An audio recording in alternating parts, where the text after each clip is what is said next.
Aditya Degree Colleges, leading companies low 10,000 plus placements with 13.5 lakhs highest package.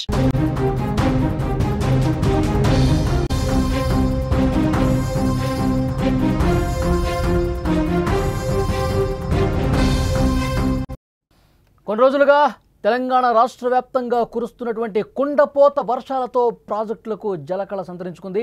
Bhadrachalam వద్ద గోదావరి పెరుగుతోంది, అంతకంతకు పెరుగుతోంది. 33 అడుగులకు నీటి మట్టం చేరుకున్న పరిస్థితి ఉంది. ఎగువన కురుస్తున్న భారీ వర్షాలకు గోదావరికి వచ్చి చేరుతున్నటువంటి భారీ వరద నీరుతో పూర్తిగా ప్రాజెక్టులు పూర్తిస్థాయి నీటి మట్టానికి చేరుకున్న పరిస్థితి. తాలిపేరు ప్రాజెక్టు కూడా భారీగా వరద నీరు చేరుతోంది. ఇప్పటికే వరదలతో పర్ణశాల మునిగింది. లోతట్టు ప్రాంతాల ప్రజలు అప్రమత్తంగా ఉండాలని అధికారులు సూచించారు. కలెక్టర్ ఇప్పటికే ఆదేశాలు జారీ చేశారు. తెలంగాణ రాష్ట్రంలో విస్తృతంగా కురుస్తున్నటువంటి వర్షాలు, ఎగువ ప్రాంతాల నుంచి వస్తున్న వరద ప్రవాహం కారణంగా భద్రాచలం వద్ద గోదావరి నది నీటి మట్టం స్థిరంగా పెరుగుతోంది. భద్రాచలం వద్ద గోదావరి నీటి మట్టం 33 అడుగులకు చేరుకుంది. నీటి మట్టం పెరుగుతున్న నేపథ్యంలో ఖమ్మం జిల్లాలోని దుమ్ముగూడెం మండలంలోని పర్ణశాల వద్ద ఉన్న నారచీరల ప్రాంతం వరద నీటితో మునిగిపోయింది. సీతవాగులోకి నీరు చేరిన కారణంగా అక్కడికి పర్యాటకుల రాకను పూర్తిగా నిలిపివేశారు. అదేవిధంగా చర్ల మండలంలోని తాలిపేరు ప్రాజెక్టు కూడా భారీగా వరద నీరు చేరుతోంది. ఎగువ ప్రాంతాల నుంచి వరద కొనసాగుతున్న నేపథ్యంలో నీటి మట్టం ఇంకా పెరిగే అవకాశం ఉందని సంబంధిత అధికారులు హెచ్చరిస్తున్నటువంటి పరిస్థితి ఉంది. గోదావరి కరకట్ట స్నానఘట్టాల వరకు కూడా వరద నీరు వచ్చి చేరింది. 3 అడుగులకు గోదావరి వరద నీటి మట్టం పెరిగే అవకాశం ఉందని అధికారులు అంచనా వేస్తున్నారు. భారీ వర్ష సూచన ఉన్న నేపథ్యంలో అధికారులు మరింతగా అలర్ట్ చేశారు. వరదలు పెరిగే అవకాశం ఉంది, ఇంకా నీటి మట్టం అంతకంతకు పెరిగే అవకాశం ఉన్న నేపథ్యంలో స్థానికంగా ఉన్నటువంటి ప్రజలను కూడా అలర్ట్ చేస్తున్నారు జిల్లా కలెక్టర్. అలాగే స్థానిక అధికార యంత్రాంగం ఎప్పటికప్పుడు వరద ఉధృతిని పరిశీలిస్తున్నారు. ఇదే విషయానికి సంబంధించి లేటెస్ట్ ఇన్ఫర్మేషన్ మనం తెలుసుకునే ప్రయత్నం చేద్దాం. మా ప్రతినిధి నాగరాజు సిద్ధంగా ఉన్నారు. నాగరాజు, గోదావరి నీటి మట్టం అంతకంతకు పెరుగుతోంది భద్రాచలం దగ్గర. విజువల్స్లో మనం చూస్తూ ఉన్నాం. అంటే ఒకవైపు వర్షాలు పడుతున్నాయి, మరోవైపు ఎగువ నుంచి వస్తున్నటువంటి వరద. ఈ కారణంగా నీటి మట్టం పెరుగుతుందని చెప్తున్నారు. ఇంకా ఏం చెప్తున్నారు అధికారులు అక్కడ? ఇక్కడ భద్రాచలం వద్ద గోదావరి ఇప్పుడు 11 గంటలకి తీసిన రీడింగ్ ప్రకారం, సిడబ్ల్యూసి రీడింగ్ ప్రకారంగా 34 చేరుకుంది. భద్రాచలం వద్ద ఏదైతే స్వల్పంగా పెరిగే అవకాశం ఉంది. అయితే దాదాపు ఎగువన కురుస్తున్న భారీ వర్షాల కారణం చేత ఏది ఛత్తీస్గఢ్ ఇటు నుంచి కూడా వచ్చే వరద తాలిపేరు కానీ ఇటు భద్రాచలం వద్దకి నుంచే వెళ్ళాలి. అయితే తాలిపేరు దగ్గర కూడా దాదాపు 5 గేట్లు 2 అడుగులు హైటు మేరకు ఎత్తడం జరిగింది. అందులో తాలిపేరులో దాదాపు 14,572 క్యూసెట్ల వరద నీరుని దిగువకి విడుదల చేయడం జరిగింది. ఓకే, ఇంకొకటి మనం అక్కడ విజువల్స్లో చూస్తూ ఉన్నాం. సీతమ్మ వాగు దగ్గర వరద ఉధృతి బాగా పెరుగుతోంది. ముఖ్యంగా ఇక్కడ భద్రాచలం దగ్గర స్నానఘట్టాల మెట్లు కూడా దాదాపు మునిగిపోయినటువంటి సమాచారం వస్తుంది. ఇంకా వరద ఉధృతి అంతకంతకు పెరుగుతుందా? గంటకి ఇంకా పెరుగుతూనే ఉందా? అధికారులు అక్కడ ప్రజలకు ఏమైనా అలర్ట్ జారీ చేస్తున్న పరిస్థితి ఉందా? అంటే భద్రాచలం వద్ద మనకి ఏదంటే ప్రమాద హెచ్చరికలు 3 ఉంటాయి. ఒకటి వచ్చి 43 అడుగులకి చేరుకుంటే మొదటి ప్రమాద హెచ్చరికని జారీ చేస్తారు. అలాగే 48 అడుగులు చేరుకుంటే అట్లాగే రెండో ప్రమాద హెచ్చరిక జారీ చేస్తారు. 53 అడుగులకి మూడో ప్రమాద హెచ్చరిక జారీ చేస్తారు. ఇప్పుడు ఉన్న పరిస్థితులు 34 అడుగులకి చేరుకోవడంతో స్థానాల రేవైతే మొత్తం కూడా మునిగిపోయింది. భక్తులను ఎవరిని కూడా అటు నుంచి వెళ్ళనివ్వట్లేదు. స్నానాలు చేయాలన్నా కూడా ఇబ్బంది. ఎవరు కూడా అధికారులు ఎవరిని కూడా అటు స్థానాలు రేవు దగ్గరికి దింపించే మార్గం కూడా చేయట్లేదు. అయితే మీరన్నట్టుగా పర్ణశాల నిన్న కూడా మనం సుమన్ టీవీ ద్వారా ప్రేక్షకులకి తెలియజేశాము. నిన్న సీతమ్మ ఏదైతే నడుము వరకు వాటర్ రావడం జరిగింది.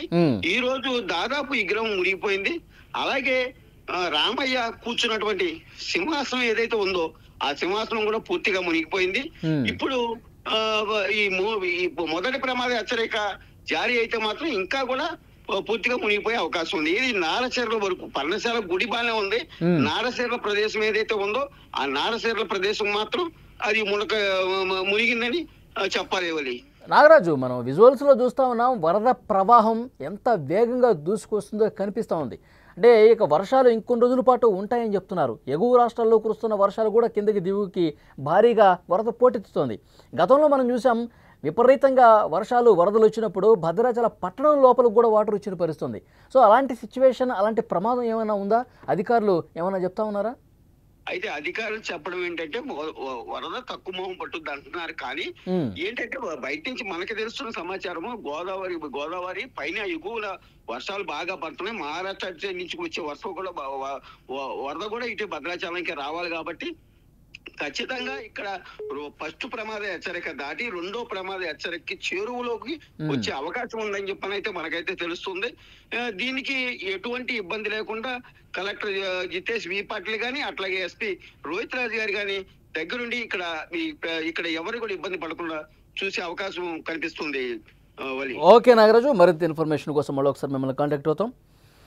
అదే తెలంగాణ రాష్ట్రంలో విస్తృతంగా కురుస్తున్నటువంటి వర్షాలు, ఎగువ ప్రాంతాల నుంచి వస్తున్న వరద ప్రవాహం కారణంగా భద్రాచలం వద్ద గోదావరి నది నీటి మట్టం స్థిరంగా పెరుగుతోంది. భద్రాచలం వద్ద గోదావరి నీటి మట్టం 33 అడుగులకు చేరుకుంది. ప్రస్తుతం నీటి మట్టం గంట గంటకు పెరుగుతూ పోతోంది. ఖమ్మం జిల్లాలోని దుమ్ముగూడెం మండలంలోని పర్ణశాల వద్ద ఉన్న నారచీరల ప్రాంతం కూడా పూర్తిగా మునిగిపోయింది. ఇక సీతమ్మ వాగులోకి నీరు చేరిన కారణంగా అక్కడ పర్యాటకుల్ని తాత్కాలికంగా నిలిపివేశారు.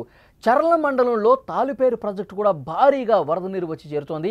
ఎగువ ప్రాంతాల నుంచి వరద కొనసాగుతున్న నేపథ్యంలో నీటి మట్టం ఇంకా ఎక్కువగా పెరిగే అవకాశం ఉందని అధికారులు హెచ్చరిస్తున్నారు. ఎప్పటికప్పుడు స్థానిక ప్రజానికాన్ని కూడా అలర్ట్ చేస్తూ ఉన్నారు. గోదావరి కరకట్ట స్నానఘట్టాల వరకు కూడా వరద నీరు వచ్చి చేరింది. స్నానఘట్టాలు పూర్తిగా మెట్లన్నీ కూడా మునిగిపోయాయంటే గోదావరి ఉగ్ర రూపం దాల్చడానికి సిద్ధంగా ఉంది. మరికొన్ని గంటల పాటు ఈ వరద ప్రవాహం కొనసాగితే అదేవిధంగా సిచ్యువేషన్ ఉంటుందని అధికారులు ప్రమాద హెచ్చరికలు కూడా జారీ చేస్తున్నారు. మరో 3 అడుగులకు కనుక గోదావరి వరద నీటి మట్టం పెరిగే అవకాశం ఉందని అధికారులు స్పష్టంగా చెప్తా ఉన్నారు. మరోవైపు వర్షాలు కూడా పడుతూ ఉన్నాయి. భారీ వర్ష సూచన ఉందని వాతావరణ శాఖ అధికారులు కూడా అలర్ట్ చేస్తున్నారు. ఒకవైపు భారీ వర్షాలు పడుతున్నాయి, మరోవైపు ఎగువ నుంచి వస్తున్నటువంటి వరద. ఈ నేపథ్యంలోనే ముంపు ప్రాంత ప్రజలకు అలర్ట్ చేస్తున్నారు జిల్లా కలెక్టర్. స్థానిక అధికార యంత్రాంగం కూడా ఎప్పటికప్పుడు ప్రజలకు అవగాహన కల్పిస్తున్నారు. వరద ఉధృతి ఏ విధంగా ఉంది, ఏ స్థాయి వరకు పెరుగుతుంది, నీటి మట్టం ప్రస్తుతం ఏ స్థితిలో ఉంది, ఇవన్నీ కూడా ఎప్పటికప్పుడు ప్రమాద హెచ్చరికలు జారీ చేస్తూ అధికారులు అలర్ట్గా ఉన్న పరిస్థితుంది. ఏ క్షణమైనా సరే స్నానఘట్టాలు పూర్తిగా మునిగిపోయినాయి. ఇంకా ఎగువ వరకు వాటర్ వస్తే ఇంకా భద్రాచలం పట్టణంలో కూడా పూర్తిగా వాటర్ వచ్చినటువంటి సందర్భాలు గతంలో ఉన్నాయి. సో డెఫినెట్గా అలాంటి పరిస్థితి రాదు అని చెప్పి ఇప్పటికీ అధికారులు చెప్తున్నప్పటికీ కూడా ఈ వరద ఉధృతి ఇంకొన్ని రోజుల పాటు భారీ వర్షాలు, ఎగువ రాష్ట్రాల్లో కురుస్తున్నటువంటి వర్షాలు, పై ప్రాజెక్టులో నుంచి కిందకు వస్తున్నటువంటి ఈ వరద ప్రవాహం, ఇవన్నీ కనుక తోడైతే మరింత ప్రమాదకరమైనటువంటి పరిస్థితుల్లో ప్రాజెక్టులు చేరుకునే అవకాశం ఉందని చెప్పి సమాచారం వస్తుంది. అందుకు తగ్గట్టుగా ఎప్పటికప్పుడు పరిస్థితిని అంచనా వేస్తున్నారు, సమీక్షిస్తున్నారు. లోతట్టు ప్రాంత ప్రజలను అప్రమత్తం చేస్తున్న పరిస్థితుంది. విజువల్స్లో మీరు చూస్తున్నారు, నిన్ననే దాదాపు సగం వరకు అక్కడ సీతమ్మవారి విగ్రహం నడుములోతు వరకు నిన్నటి దృశ్యం ఇది మీకు కనిపించేది. ఈరోజు పూర్తిగా విగ్రహం మునిగిపోయిన పరిస్థితుంది. అలాగే రాముల వారి సింహాసనం ఉంటుంది, ఆ సింహాసనం కూడా మునిగిపోయినటువంటి పరిస్థితుంది. పూర్తిగా నారచీరల ప్రాంతం, పర్యాటక ప్రాంతం పూర్తిగా జల దిగ్బంధంలో చిక్కుకుని వాటిలో పూర్తిగా ఆ ప్రాంతం మునిగిపోయిన పరిస్థితుంది. అక్కడ పర్యాటకులు ఎవరూ కూడా రాకూడదని చెప్పి ఇప్పటికే స్పష్టమైన హెచ్చరిక చేసినటువంటి పరిస్థితుంది. గోదావరి ఉగ్ర రూపం తాలూకు దృశ్యాలు స్క్రీన్ మీద మీరు చూస్తున్నారు. మరోవైపు తాలిపేరు ప్రాజెక్టు కూడా వరద ఏ విధంగా పోటెత్తుతుందో స్క్రీన్ మీద మీరు చూస్తున్నారు. లోతట్టు ప్రాంత ప్రజలు మరింత అప్రమత్తంగా ఉండాల్సినటువంటి అవసరం ఉందని అధికారులు స్పష్టంగా హెచ్చరిస్తున్నారు.